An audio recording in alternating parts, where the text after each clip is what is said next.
जरा सोचिए, अगर किसी ने हमें बचपन में स्कूल में ये सिखाया होता कि पैसा सिर्फ बैंक में नहीं बढ़ता, असली ग्रोथ तो बिजनेस में होती है, तो शायद आज हमारी आर्थिक जिंदगी कितनी अलग होती। आज की हमारी चर्चा इसी सोच पर आधारित है। हमारे पास पीटर लिंच की मशहूर किताब लर्न टू अर्न पर बने कुछ नोट्स हैं, और ये किताब पैसे, बिजनेस और शेयर बाजार जैसे भारी भरकम विषयों को इतनी सरल भाषा में समझाती है मानो किसी बच्चे को सिखाया जा रहा हो।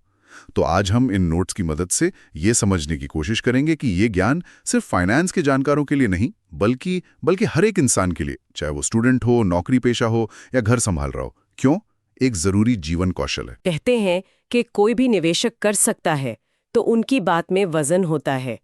ये किताब इन नोट्स के मुताबिक उन शुरुआती लोगों के लिए एक एक गुरु चाबी की तरह है, जो उस सबसे बड़ी कमी को पूरा करती है जो हमारे एजुकेशन सिस्टम में है, पैसे की असल समझ। तो चलिए इस गुरु चाबी से दरवाजा खोलकर देखते हैं। इन नोट्स की शुरुआत एक बहुत ही दिलचस्प विचार से होती है, जो हमारे देखने का नजरिया ही बदल देता है। ये कहते हैं कि जब हम हर रोज सुपरमार्केट जाते हैं, कोई नया फोन खरीदते हैं या अपनी पसंदीदा कॉफी पीते हैं, तो हम सिर्फ एक ग्राहक नहीं होते। बिल्कुल, हम असल में एक ऐसे मैदान में खड़े होते हैं जहां अवसर चारों तरफ बिखरे हुए हैं। लिंच का सबसे बड़ा सिद्धांत यही है कि एक आम इंसान के पास वॉल स्ट्रीट के बड़े बड़े विशेषज्ञों से ज्यादा फायदा है। अच्छा, वो कैसे? क्योंकि हम असल दुनिया में रहते हैं। हम देखते हैं कि किस रेस्टोरेंट में भीड़ लगी है, किस ब्रांड के जूते सबसे ज्यादा बिक रहे हैं, या कौन सी कार सड़क पर सबसे ज्यादा दिख रही है। हर सफल कंपनी कभी छोटी थी और हर बड़ा बिजनेस एक छोटे से आइडिया से शुरू हुआ था। ये नजरिया हमें एक साधारण उपभोक्ता से एक जागरूक पर्यवेक्षक बनाता है। अच्छा, तो इसका मतलब ये हुआ कि मुझे किसी अनजान विदेशी कंपनी के बारे में पढ़ने की जरूरत नहीं है। मैं बस ये देख सकता हूं कि मेरे मोहल्ले की दुकान पर सबसे ज्यादा कौन सा साबुन बिकता है, और वहां से अपनी रिसर्च शुरू कर सकता हूं। ये तो निवेश को बहुत ही आसान बना देता है। यही तो इस किताब का जादू है। ये निवेश के डर को खत्म करके उसे हमारी रोजमर्रा की जिंदगी से जोड़ देती है। आपकी ग्रोसरी लिस्ट आपकी इन्वेस्टमेंट रिसर्च की पहली सीढ़ी बन सकती है। आप सुबह उठकर ब्रिटानिया का बिस्किट खाते हैं, एशियन पेंट से रंगे घर में रहते हैं और मारुति की कार चलाते हैं। आप इन कंपनियों के बिजनेस को पहले से ही एक ग्राहक के तौर पर जानते हैं। आपको बस अपना नजरिया बदलना है। ये तो सच में एक पूरी तरह से नया दृष्टिकोण है। तो चलिए इन नोट्स में दिए गए सबकों पर गहराई से बात करते हैं। पहला सबक बहुत ही बुनियादी है, लेकिन शायद सबसे जरूरी भी। पैसा कैसे काम करता है। सिर्फ कमाओ मत, समझो भी। मुझे लगता है कि हम में से ज्यादातर लोग यही मात खा जाते हैं। सही कहा। हमें सिखाया जाता है कि मेहनत से पढ़ाई करो, अच्छी नौकरी पाओ और पैसे कमाओ, लेकिन उन कमाए हुए पैसों का क्या करना है ये कोई नहीं सिखाता। ज्यादातर लोगों का पैसा सेविंग्स अकाउंट में पड़ा रहता है, जहां वो असल में बढ़ नहीं रहा होता। यह समझना कि पैसा आपके लिए कैसे काम कर सकता है, वित्तीय आजादी की ओर पहला और सबसे महत्वपूर्ण कदम है। जब आप सिर्फ कमाते हैं तो आप पैसे के लिए काम कर रहे होते हैं, लेकिन जब आप समझते हैं कि पैसा कैसे बढ़ता है, तो आप पैसे को अपने लिए काम पर लगा देते हैं। यह एक मामूली नहीं बल्कि बहुत बड़ा मानसिक बदलाव है। और ये जो आपने कहा कि सेविंग्स अकाउंट में पैसा बढ़ता नहीं, ये बात कई लोगों को हैरान कर सकती है। उन्हें लगता है कि बैंक तो 3-4% का ब्याज देता है, तो पैसा तो बढ़ ही रहा है। यहीं पर वित्तीय साक्षरता की भूमिका आती है। मान लीजिए बैंक आपको 4% ब्याज दे रहा है, लेकिन देश में महंगाई वो 6% की दर से बढ़ रही है। इसका मतलब है कि जो चीज आज 100 रुपए की है, वो अगले साल 106 रुपए की हो जाएगी। लेकिन आपके बैंक में रखे 100 रुपए अगले साल सिर्फ 104 रुपए बनेंगे। अच्छा। तो असल में आपके पैसे की खरीदने की शक्ति बढ़ नहीं रही, बल्कि हर साल 2% कम हो रही है। आपका पैसा धीरे धीरे पिघल रहा है और आपको पता भी नहीं चल रहा। वाह, ये तो आंखें खोल देने वाली बात है। तो अगर हमें अपने पैसे को सच में बढ़ाना है, तो उसे ऐसी जगह लगाना होगा जहां वो महंगाई को मात दे सके। और यहीं से शायद दूसरे सबक का रास्ता खुलता है, जो कहता है बेहतरीन कंपनियां आपके आसपास ही हैं।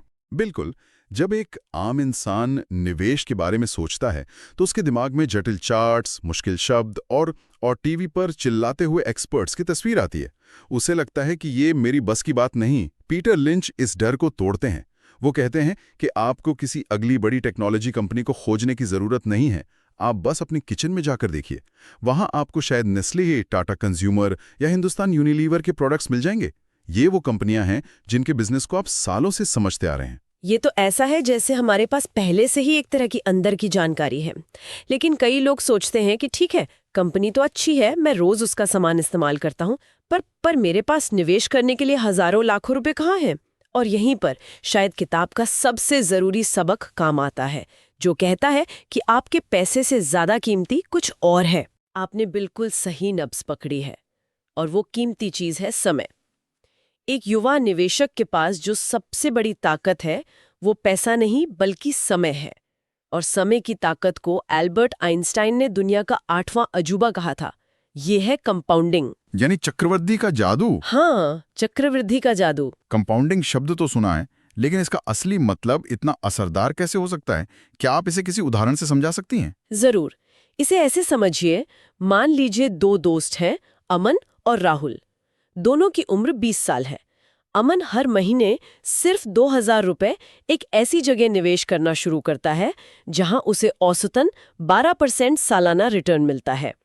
वो 40 साल तक ऐसा करता है, यानी 60 की उम्र तक। राहुल सोचता है, अरे अभी तो करियर शुरू हुआ है, बाद में करूंगा। वो 10 साल बाद 30 की उम्र में निवेश शुरू करता है। लेकिन क्योंकि वो देर हो गया है, वो अमन से दुगने से भी ज्यादा, यानी हर महीने 5000 रुपए निवेश करता है। अब आप बताइए, 60 की उम्र में किसके पास ज्यादा पैसा होगा? अव्वल से पास कि फिर वो हर महीने ज्यादा पैसे लगा रहा है। ज्यादातर लोग यही सोचते हैं, लेकिन जवाब है अमन। अमन के पास 60 की उम्र में लगभग 1 करोड़ रुपए होंगे, जबकि राहुल के पास करीब 90 लाख रुपए होंगे। क्या बात कर रही हैं? हाँ, अमन ने कुल 9.6 लाख रुपए निवेश किए, जबकि राहुल ने 18 लाख रुपए निवेश किए। फिर भी अमन जीत गया। क्यों? क्योंकि उसके पैसे को बढ़ने के लिए 10 साल ज्यादा मिले। वो शुरुआती 10 साल इतने शक्तिशाली थे कि उन्होंने राहुल के दुगने निवेश को भी पछाड़ दिया। यही है कंपाउंडिंग का असली खेल। शुरुआती सालों में आपका पैसा जो मुनाफा कमाता है, वो मुनाफा भी फिर मुनाफा कमाने लगता है। ये तो अविश्वसनीय है। मतलब जो इंसान सोचता है कि मैं 500 रुपए से क्या ही शुरू करूं, वो असल में अपनी सबसे बड़ी ताकत को नजरअंदाज कर रहा है। लेकिन यहां एक और डर सामने आता है। कंपाउंडिंग तभी काम करेगी जब पैसा सुरक्षित रूप से बढ़े। और शेयर बाजार के बारे में तो यही धारणा है कि वहां पैसा डूब जाता है। ये हमें चौथे सबक पर लाता है, जो इस धारणा को चुनौती देता है। शेयर बाजार कोई जुआ घर नहीं है। और ये एक बहुत महत्वपूर्ण अंतर है जिसे समझना जरूरी है। लेकिन ये बात हजम करना थोड़ा मुश्किल है। हम सब ने ऐसी कहानियां सुनी हैं जहां लोगों ने शेयर बाजार में अपना सब कुछ गंवा दिया। मेरे एक दूर के रिश्तेदार ने किसी के कहने पर किसी अनजान कंपनी में पैसे लगाए थे और कुछ ही महीनों में उनकी सारी जमा पूंजी खत्म हो गई। तो फिर ये जुआ कैसे नहीं है? वो डर तो असली है। डर बिल्कुल असली है, और उसकी वजह भी है। वजह है अधूरी जानकारी और रातों रात अमीर बनने की चाहत। जुए में आप सिर्फ किस्मत पर दांव लगाते हैं। आप एक ताश के पत्ते या रूलेट की गेंद के घूमने पर शर्त लगा रहे होते हैं, जिसका कोई आंतरिक मूल्य नहीं है। लेकिन जब आप रिसर्च के बाद किसी अच्छी कंपनी का शेयर खरीदते हैं, तो आप कागज के टुकड़े पर दांव नहीं लगा रहे होते। आप उस कंपनी के बिजनेस में एक छोटा सा हिस्सा खरीद रहे होते हैं। एक ऐसा बिजनेस जो असल में कुछ बना रहा है, सेवाएं दे रहा है, हजारों लोगों को रोजगार दे रहा है और समाज में कोई मूल्य जोड़ रहा है। मतलब अगर मैं किसी बैंक का शेयर खरीदता हूं, तो मैं उस बैंक का एक बहुत छोटा सा मालिक बन जाता हूं। ठीक यही, आप उस बैंक के मुनाफे में हिस्सेदार बन जाते हैं। अगर वो बैंक अच्छा काम करता है, ज्यादा ग्राहक बनाता है और अपना मुनाफा बढ़ाता है, तो आपके हिस्से की कीमत भी समय के साथ बढ़ेगी। ये जुआ नहीं है, ये एक बढ़ते हुए देश की अर्थव्यवस्था में हिस्सेदारी है। हाँ, अगर आप बिना सोचे समझे किसी की टिप पर किसी ऐसी कंपनी में पैसा लगाते हैं जिसके बारे में आप कुछ नहीं जानते, तो आप जुआ ही खेल रहे हैं। लिंच के अनुसार बाजार धैर्यवान लोगों को पुरस्कृत करता है, उतावले लोगों को नहीं। ये एक बहुत जरूरी फर्क है। ये बाजार को देखने का पूरा नजरिया ही बदल देता है। तो ये समझ, ये नजरिया और समय की ताकत, ये सब मिलकर एक मजबूत नींव बनाते हैं। और शायद यही हमें 5वें और आखिरी सबक तक ले जाता है, जिन सब बातों का निचोड़ है। अज्ञानता महंगी पड़ती है। ये सुनने में थोड़ा कठोर लगता है। कठोर है, लेकिन सच है। इसका मतलब सिर्फ मुनाफे से चूकना नहीं है। इसका मतलब है कि आपकी मेहनत की कमाई का मूल्य लगातार कम हो रहा है और शायद कोई और आपकी अज्ञानता का फायदा उठा रहा है। मैंने एक बार अपने एक दोस्त से पूछा कि उसके सेविंग्स अकाउंट में पड़े पैसे का क्या हो रहा है। उसने बड़े गर्व से कहा, बढ़ रहा है, बैंक 3% ब्याज देता है। मैंने उसे समझाया कि महंगाई तो 6% की दर से बढ़ रही है, तो असल में उसका पैसा बढ़ नहीं घट रहा है। वो हैरान रह गया। उसे आज तक लगता था कि उसका पैसा सुरक्षित है और बढ़ रहा है। यही वो अज्ञानता है जिसकी हम सब हर रोज कीमत चुकाते हैं। और जब आप कहती हैं कि कोई और फायदा उठा रहा है, तो आपका मतलब किससे है? सोचिए, आप अपना पैसा बैंक में रखते हैं 3% ब्याज पर। बैंक उसी पैसे को किसी को होम लोन के तौर पर 9% पर या क्रेडिट कार्ड लोन के तौर पर 20-30% पर देता है। बीच का मुनाफा बैंक का होता है। बैंक आपके पैसे का इस्तेमाल करके आपसे कहीं ज्यादा कमा रहा है। इसमें कुछ गलत नहीं है, ये उनका बिजनेस मॉडल है। लेकिन आपकी अज्ञानता किसी और का मुनाफा बन जाती है।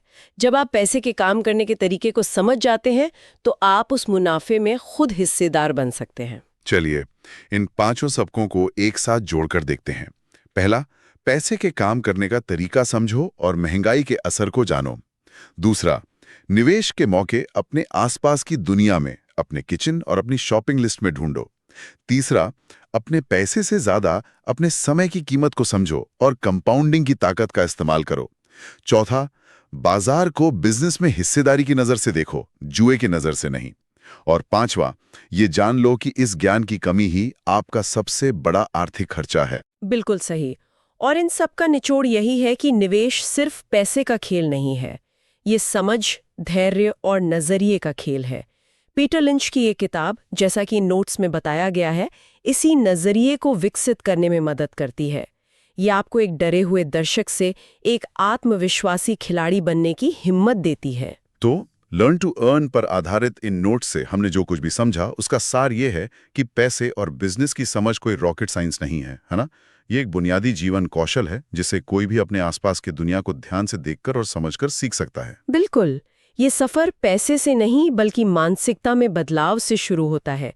सिर्फ एक उपभोक्ता होने से आगे बढ़कर अपने चारों ओर की आर्थिक दुनिया का एक जागरूक पर्यवेक्षक बनने तक, ये समझने तक कि हर दुकान, हर ब्रांड, हर प्रोडक्ट के पीछे एक बिजनेस है और उस बिजनेस में आपके लिए भी एक अवसर छिपा हो सकता है। ये पूरी चर्चा एक बहुत ही अहम विचार मेरे मन में छोड़ जाती है। ये नोट्स और हमारी बातचीत हमें ये पहचानने में मदद करती है कि हमारे आसपास अच्छी कंपनियां हैं और हमें उनमें क्यों और कैसे निवेश शुरू करना चाहिए। लेकिन ये एक अगला और शायद ज्यादा प्रैक्टिकल सवाल खड़ा करता है।